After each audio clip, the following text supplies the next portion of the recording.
여러분 안녕하세요. 롱장입니다. 오늘은 일단 세금 두 가지, 양도세랑 종부세에 대해서 말씀을 드리고 싶어서 영상을 켰어요. 시청하시기 전에 구독하기, 좋아요, 멤버십 부탁드리고요. 제 클래스 101 강의랑 책은 아래 링크에서 확인 가능하세요.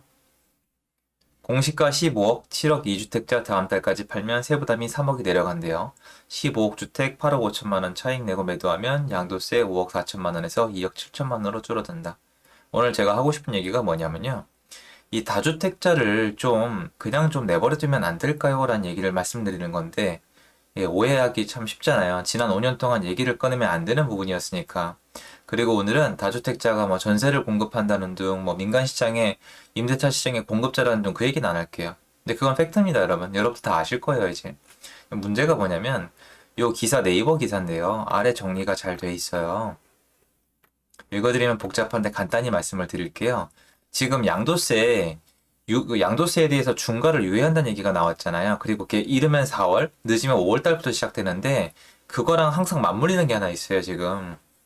지금 양도세 유예를 때리기 전에 도대체 이 부분을 왜 체크를 안 했는지 모르겠는데, 종부세를 반드시 확인을 하고 나왔어야 되거든요. 왜냐면, 지금 부동산 정책은 5년 동안 마구잡이로 파헤쳐놨기 때문에 말 그대로 지뢰밭이에요. 지뢰가 어디에 심어져 있는지 모르잖아요. 그러니까 항상 한 부분을 팔 때는 다른 부분에도 문제가 없나 봐야 돼요. 왜냐면 지뢰를 팔려면 어쨌건 내가 설 땅을 있어야 되는데 제가 봤을 때 지금 양도세 유예 중과란 지뢰를 파내려고 섰더니 그 땅 아래 종부세란 지뢰가 있는 거예요. 그러니까 지뢰를 파내고 지뢰를 밟아서 터지게 생긴 거예요. 전 그렇게 평가를 하고 있는데 왜 그러냐면 다른 기사를 찾아도 지금 점점 나오고 있고 강조가 될 거고 실제로 가능한 사례인데요. 이거는 이제 세무사님들께 상담을 드리면 바로 나오는 답변이에요. 세무사님들 입장에서 어쩔 수가 없는 게 굉장히 좋은 본인의 상담건이에요. 여러분이 다주택자라면은 지금 주택에 아무도 안 사는 공실이 아니라 입주를 할 수 있는 집이 아니라 전세를 끼고 있을 확률이 굉장히 높겠죠. 인정하시죠? 2주택, 3주택 이상이에요. 집이 여러 개예요. 그럼 세를 놓고 있겠죠. 자, 이건 좋고요. 그럼 그 다음에 양도세 유예에 대해서 얘기를 할 거잖아요. 그러면 양도세 유예를 하니까 중과 유예를 하니까 빨리 팔곤 싶겠죠. 그런데 이게 4월달, 5월달부터 스타트를 끊으면 여러분이 봤을 때 5월달 이내에 잔금을 때릴 수 있어요. 말씀드리는데 정말 말도 안 되게 싸게 파는 극소수의 딜을 보는 사람 빼고는 특수한 거래 빼고는 안 돼요. 그럼 5월달이 넘어가죠. 그럼 무슨 상관이냐? 그럼 종부세를 때려 맞아야 되는데 문제가 뭐냐면 여기 내용을 쭉 다 읽어보시면은 다주택자 종부세율 1주택자보다 2배가량 높아라고 써져 있죠. 이거예요. 주택을 여러 개 가지고 있으면 종부세가 엄청나게 비싸거든요. 그러면 여러분이 같은 입장이라면 집이 두 채 이상이란 이유로 종부세 폭탄을 때려 맞고 나서도 싸게 팔라고 할까요? 계산식이 달라지는 거예요, 여러분. 계산식이. 뭐냐면은 머리 안에서 종부세 중과 유예, 그러니까 지금 그러니까 양도세 중과 유예를 나올 때까지 기다리신 분들은 종부세 다 때려 맞고 세금 낼 거 다 내고 버텼거든요. 그러니까 보상 심리가 있음에도 불구하고 양도세 중과를 받으면 이제 82.5%까지 나오니까 너무 이게 크니까 그래도 이번에 팔라는 분이 계실 텐데 종부세를 또 때려 맞으면은 호가를 올릴 가능성이 높아요. 아니면은 팔기를 보류하는 가능성도 높은데 또 이것도 있어요, 여러분. 생각을 해보세요. 내가 어차피 종부세를 때려 맞아야 되는데 양도세 중과가 유예가 되면 누구한테 팔 수가 있어요? 가족한테 팔거나 증여성 거래를 할 수가 있잖아요. 그럼 종부세가 줄어들잖아요. 이것만 해도 어디예요? 이해되세요? 내가 4월 달이나 이르면 여당이 오케이 하면 4월, 늦으면 5월 11일 날 양도세 중과 유예가 스타트가 됐는데 5월 달 말까지 못 팔면 종부세 때려 맞죠. 그 5월 달 말까지 잔금을 치를 수 있는 사람은 누구예요? 지인밖에 없잖아요. 지인한테 이 물건을 덜어 놓으면 종부세가 안 나오는데 그 종부세가 무지막지하거든요. 그러면 소중한 물건이 필요한 사람한테 가는 게 아니라 또 엉뚱한 데 가서 묵히겠죠. 증여를 하면요. 증여를 하게 되면 또 5년 동안 묵히겠죠. 가족한테 팔면요. 그것도 한동안 못 팔 거 아닙니까 또. 그러니까 쓸데없는 사회적 낭비가 계속 일어나는 거예요. 그래서 지금 이걸 토탈을 해보면 결론이 뭐냐. 이번에 양도세 중과 유예는 종부세에 대한 생각과 반드시 같이 나왔어야 되는데 아무래도 다소 빠진 부분이 있다. 지뢰를 밟게 될 것이라는 생각을 하고 있는 거예요. 왜냐? 지금 생각을 해보시면은 이렇게 될 가능성이 굉장히 높습니다. 제 시나리오인데 지금부터 문의 전화가 스타트가 돼요. 누가? 매수인이 아니라 매수인 문의 전화는 능견 건데 안 사요 지금. 거래가 안 되고 있긴 한데 매도인들 다주택자들이 분위기를 살피고 싶어서 전화가 오고 슬쩍슬쩍 간을 봅니다.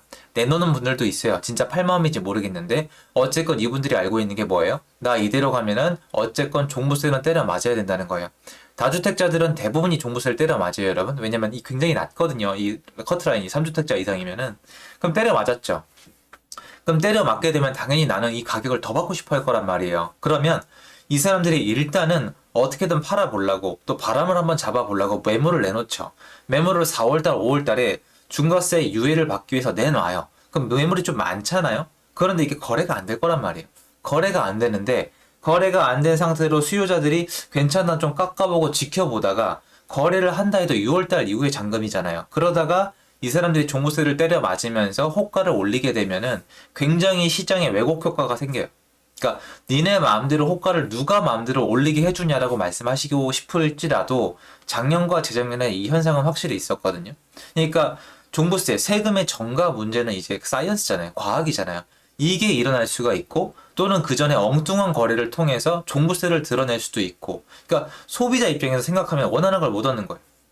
소비자 입장에서는 양도세 중과 유예 때문에 나온 급매물을 부담 없이 사고 싶은 거예요. 그리고 미리 사놓은 다음에 입주가 안 될 거 아니에요. 이 짧은 시간에. 사놓고 나중에 내가 입주하거나 내가 그 집을 소유하고 싶은 건데 얘가 나와서 싸게 팔 이유가 일단 하나가 없어져 버리는 거예요. 종부세를 때려 맞아야 되니까. 아니면은 이 물건이 지인한테 가거나 그분들의 자녀한테 가서 또 묶이게 되는 거죠. 그러면 소비자 입장에서 뭐가 좋냐는 거예요, 제 말은. 좋을 게 없잖아요. 지금 소비자들은 전세냐 월세냐 아니면 내 집 마련할지 말지 대출 나올지 말지 이건 막 고민 때문에 머리가 아프단 말이에요. 그런데 또 양도세 중과 유예 때문에 매물이 기껏 나왔는데 알아보니까 얘가 또 종부세 때문에 호가를 올린다? 매물을 또 안 팔라고 한다? 딴 데 증여를 해버린다? 이러면 골치가 아프잖아요. 그래서 앞으로도 있을 일인데 종부세 보유세잖아요. 앞으로도 계속 있을 일인데 어떤 세금 규제 완화를 하나 풀려면 다른 것까지 다 봐야 돼요. 제가 여러분 누누이 계속 말씀드리는 게 뭐예요? 제가 전문가, 어떤 정책을 할 수 있는 사람은 아니에요. 그러니까 일개 유튜버니까 함부로 쉽게 말로 하는 거 맞아요. 그리고 공무원분들이나 고위직분들이 고생하시는 것도 머리가 아픈 것도 제 말처럼 절대 쉽지 않다는 것도 알아요. 실무해보면 알아요. 말로만 쉽죠. 그런데 어쨌건 제가 아무리 생각을 해보고 시장에 직접 참여를 해봐도 이건 잡초예요. 5년 동안 이 잔디 초원에 잡초가 마구 난 거예요. 이거를 지금 뜯으려고 하시면은 뜯으면 또 나고 뜯으면 또 나고 아니면 뜯으면 또 더 나고 이런 식이에요. 아예 갈아엎어야 돼요. 취득세, 종부세, 보유세, 양도세, 청약, 뭐 분양가 이런 거 싹 다 좀 봐야 돼요. 세금부터 싹 다. 근데 이게 쉽겠냐는 거죠. 그러니까 이게 지금 이런 거에 혼돈을 느끼기 전에 수요 공급을 보는 게 수요자 입장에서는 편하다는 거예요. 그래서 이번에 만약에 저는 양도세 이 중과 유예가 돼서 어쨌건 간에 어쨌건 급매가 나올 수가 있거든요. 정말 빨리 팔고 싶어 하는 사람이나 정말 급한 사람들. 그런 매물은 정말 좋은 매물이라고 저는 생각을 하고 얘가 또 종부세를 때려 맞게 되면 다른 모습을 변할 수가 있기 때문에 그 전에 계약을 걸어놓으면 어떨까 싶어요. 그러니까 4월, 5월 달에 나와서 급매고 다주택자 매물 같으면 6월 달 이후에 잔금을 치르더라도 이 사람이 모를 수가 있잖아요, 사실은. 모르는 사람도 있을 거 아니에요, 어떻게 보면은. 종부세가 얼마나 나올지 아무 생각 없이 그냥 양도세 유예해 준다니까 나온 매물도 있을 수 있잖아요.